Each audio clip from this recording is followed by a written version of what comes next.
Have you ever paused to wonder, if love were a grand expedition, what might that journey have looked like, say, back in the Middle Ages? Forget your dating apps, your late-night texts, your casual meetups. Instead, picture plagues, dowries, and endless piercing, watchful eyes. Join me as we step back centuries, into a world where love wasn't about fluttering butterflies in your stomach, but about stark, calculated contracts. A place where yearning hearts had to learn to whisper, deep amidst 1,000 watchful glances. Let's face it, that awkward, fumbling feeling of trying to find a connection in an era ruled by rampant disease, heavy dowries dictating destiny, and constant, inescapable scrutiny? It was far, far worse than that cringeworthy 2 a.m. "you up?" text you might accidentally send today. Trust me on that. From the grand, courtly love songs echoing through baronial halls, where knights serenaded ladies from afar, to the very real marriages where human value was quite literally measured in livestock. Love, it turns out, was rarely about that dizzying rush of butterflies back then. More often, it revolved around land rights, titles, and bone-dry legal agreements. It was a dance of power, where raw emotion often yielded to cold, hard calculation. So, before we fully plunge into this historical abyss, take a quiet moment. Perhaps hit that like button if this resonates, and if you genuinely enjoy what unfolds, consider subscribing. Oh, and drop a comment below. Tell me where you're tuning in from and what time it is for you. It's always fascinating to see who's joining us from around the world. Now dim the lights, maybe turn on a fan for that soft, background hum. And with me, gently ease into tonight's journey. Imagine standing in a medieval village, or perhaps a chilly stone castle. You look around, utterly bewildered, wondering, how on earth do people find love here? Can you just strike up a conversation, compliment someone's hose, or ask if they come here often? No, my friend, not at all. In the Middle Ages, the very concept of dating as we understand it today simply didn't exist. You didn't flirt, you didn't text, you certainly didn't go for long walks to see where it goes. Instead, your parents or your lord or even your local abbot had already convened. They had already decided who you'd marry, when the ceremony would take place, and precisely how many cows it would take to seal the deal. If you were born into nobility, chances are you were betrothed before your voice even dropped. You and your future spouse might meet for the very first time on your wedding day. And yes, it was every bit as awkward as it sounds.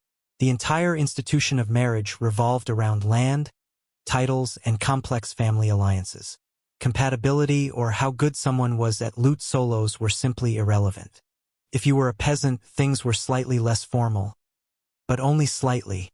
Your family still held immense sway. And love? Well, it wasn't really part of the discussion.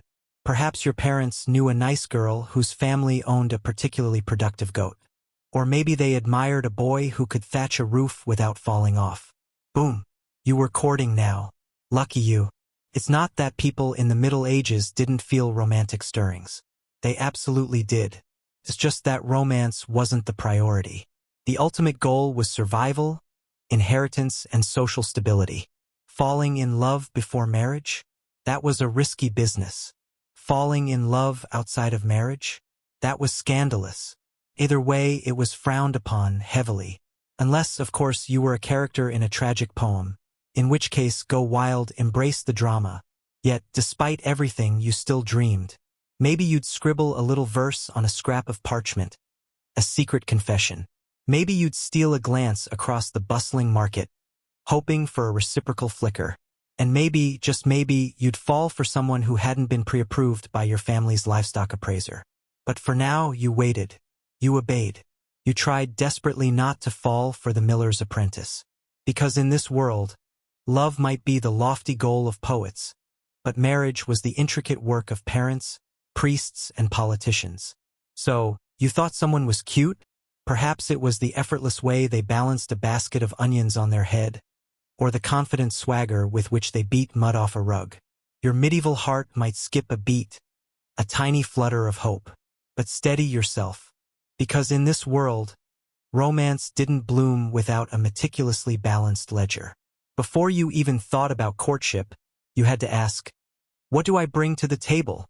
And if your answer was a charming personality, you might as well sit down, because no one was listening. If you were a young man, you needed land, or livestock, or tools, or at the very least, a roof that didn't leak too much. Love letters were sweet, yes, but nothing quite screamed husband material, like 2 healthy oxen and a roof that could survive a mild storm. If your father had already promised the best goat to your older brother, well, you might want to consider the priesthood. If you were a young woman, your family needed a dowry. That could be coins, clothing, or a suspiciously generous number of geese. It didn't matter how witty or beautiful you were. If your family couldn't pay up, you were likely to spend a long time perfecting your embroidery, alone. Now, let's say you actually liked someone who made your calloused heart flutter. You locked eyes at the communal well, and there was a spark. It was romantic. It was poetic. It was completely irrelevant. Because unless your families were on equal financial footing, you might as well fall in love with a cloud. If you were noble, it got even worse. Your hand in marriage was tied to land, to borders, to intricate political favors. You weren't just a person, you were a walking treaty. Congratulations. Even peasants weren't safe from this rigid system. Marriage was intensely practical. You didn't marry for butterflies. You married because your pigpen bordered someone else's wheat field. You might dream of passion, of grand gestures, but you settled for irrigation rights. And yet, you tried. Maybe you offered a small gift. A carved spoon, a handful of berries, or your finest, slightly cracked mug. Maybe they smiled. Maybe they didn't. But the truth remained. In medieval dating, economics was the flirtation, and love was just a bonus you hoped your spouse would eventually develop. So, you thought someone was cute? Perhaps it was the way they balanced a basket of onions on their head, or the confident way they beat mud off a rug. Your medieval heart skipped a beat, a tiny spark of something precious. But steady yourself, because in this world, romance doesn't bloom without a balance sheet. Now, let's say you're not a peasant worried about pigs, or a noble dealing with treaties. Let's say you're a knight. Shiny armor, big horse, questionable poetry skills. What's your love life like? Welcome to the strange and emotionally exhausting world of courtly love. This isn't dating. This is performance art. Courtly love was a noble pastime, a complex game. Part flirtation, part spiritual suffering, and entirely impractical. You, the brave knight, chose a noble lady, usually one who was already married. And you vowed to adore her from afar. Not physically, of course, that would ruin everything.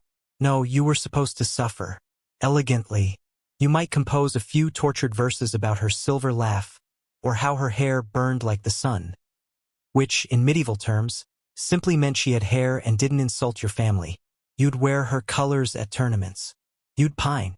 You'd sigh. You'd occasionally joust someone just because he glanced at her for too long. The lady's role? She was supposed to pretend this was all very flattering while maintaining a level of icy detachment that would terrify a glacier. She might respond with a letter, a token, maybe a ribbon. But mostly, she'd just remain mysterious and unattainable, which was the entire point. The emotions were high. The actual contact? Minimal. At best, you might get a nod from across the hall, or a finger brushed against your gauntlet during a feast. Anything more, and suddenly, it wasn't courtly love. It was a scandal. Or worse, adultery. And no one wanted that. At least not officially. This entire setup worked best when everyone involved agreed it was mostly pretend. It was a socially acceptable way to express longing, devotion, and creative angst, all without disrupting the rigid social order. A medieval venting mechanism, if you will. Was it dramatic? Absolutely. Did it involve more poetry than practicality? Constantly. But for a knight stuck between battles and boredom, courtly love gave you something to write about and someone to write for. Just don't expect a happy ending. Or a kiss. Or even eye contact. So, you've fallen for someone. Great. Now comes the hard part. Expressing that affection in a society where touching someone's hand without a chaperone is basically a declaration of war. Welcome to the medieval solution, tokens. Think of it as 12th century texting. Slow, confusing, and open to wildly inaccurate interpretation. Let's say you're a knight, and you're hopelessly in love with Lady Marjorie, of whatever her last name is. You can't speak to her alone, and your poems keep getting intercepted by her confessor. What do? You send her a glove, or maybe your embroidered sleeve. Nothing says, "I love you," like mailing someone part of your wardrobe. And if you're on the receiving end, congratulations. You now have a sweaty linen sleeve you didn't ask for, and the romantic burden of pretending you know what it means. Is he confessing love? Asking for a favor? Suggesting a duel? Who knows? Women gave tokens too. A ribbon, a piece of hair, a tiny pendant. It was sentimental, sure, but also deeply strategic. Give the wrong guy the wrong token, and suddenly you're spoken for by someone with a lazy eye and a drinking problem. Tokens were meant to be subtle. A glove pinned to your chest. A ribbon tied to your sword hilt. Everyone knew what it meant, and no one said what it meant. The more cryptic, the better. It was less about communication and more about plausible deniability. Oh, this glove? No, it's not from Lady Joan. It just appeared on my pillow scented with lavender. Completely random. For commoners, tokens were simpler. Maybe a wood carving. Maybe a handkerchief you stitched when you weren't milking something. It was still romantic, just with more calluses involved. Tokens were also risky. Giving one to the wrong person could spark rumors. Receiving one you didn't want meant figuring out how to politely return someone's sock without insulting their lineage. But for all the awkwardness, these tokens carried real emotional weight. They were symbols of love in a world that didn't allow much room for it. So you finally build up the courage to talk to your crush. Maybe offer them a flower. Maybe quote a little bad poetry you definitely didn't steal from a traveling minstrel. You're ready for a moment of intimacy. Unfortunately, you're not alone. Welcome to the world of medieval dating surveillance, where love is never blind. It's heavily monitored by your mother, your priest, a nosy cousin, and sometimes all three at once. Let's say you're a young woman of marrying age. You're never just going for a walk. You're going for a walk with Margaret and her terrifyingly strict aunt, who's already judging your posture. Even if you're simply fetching water, someone is watching. Someone is always watching. It's less dating, more espionage. And if you're a man trying to court someone, you'd better hope you have the approval of her family, her parish priest, and the local gossip network. You show up at her house with flowers? Her father's behind the door, sharpening something. Her mother's pretending to stir a pot that hasn't boiled in 3 hours. And the village priest just happens to be passing by, on his way to morning prayers. At sunset, the logic behind all this supervision was simple. Protect virtue, preserve family honor, and absolutely prevent any unsanctioned touching. Especially before marriage. Especially alone. Especially ever. Chaperones were there to monitor innocent interactions. Group outings? Monitored. Walks? Supervised. Sitting within a 2-meter radius of each other on a bench? Only if someone's grandmother is knitting nearby and pretending not to listen. The church, of course, had opinions. Lots of them. It regulated courtship the way a bouncer regulates a nightclub. Priests gave sermons about proper conduct and wrote lengthy treatises on the dangers of flirtation. Yes, that's right. Medieval clergy published anti-flirting manuals.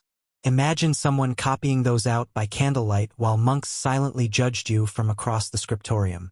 Even letter writing wasn't safe. Some monasteries opened love letters just to screen for moral content. That's right, divine censorship. So, if you want to fall in love, you'll have to get used to doing it quietly. And in the presence of your entire extended family. And possibly God. So you're in love. Or at least medieval in love, which is mostly longing, confusion, and a lot of pacing near windows. You've exchanged glances across a feast. Maybe they picked up your dropped handkerchief and didn't immediately throw it into the fire.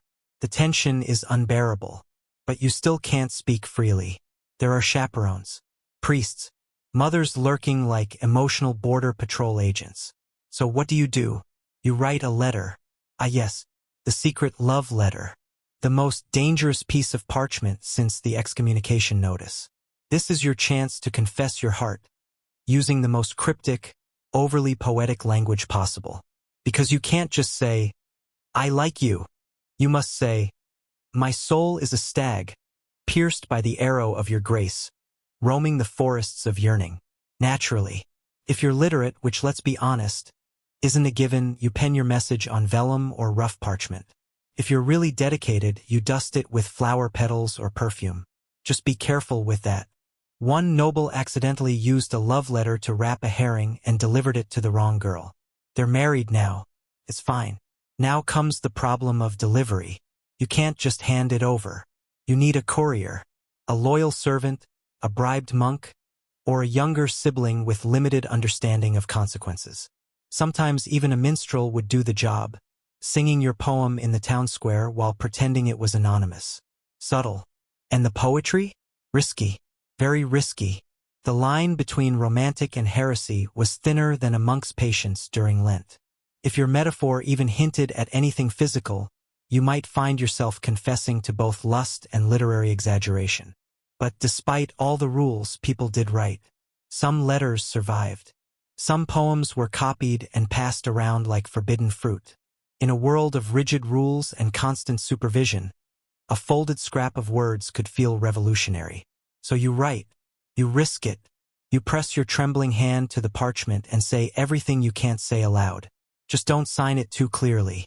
You want romance, not a church trial. Finally, a break. A feast day. A harvest festival. A maypole dance.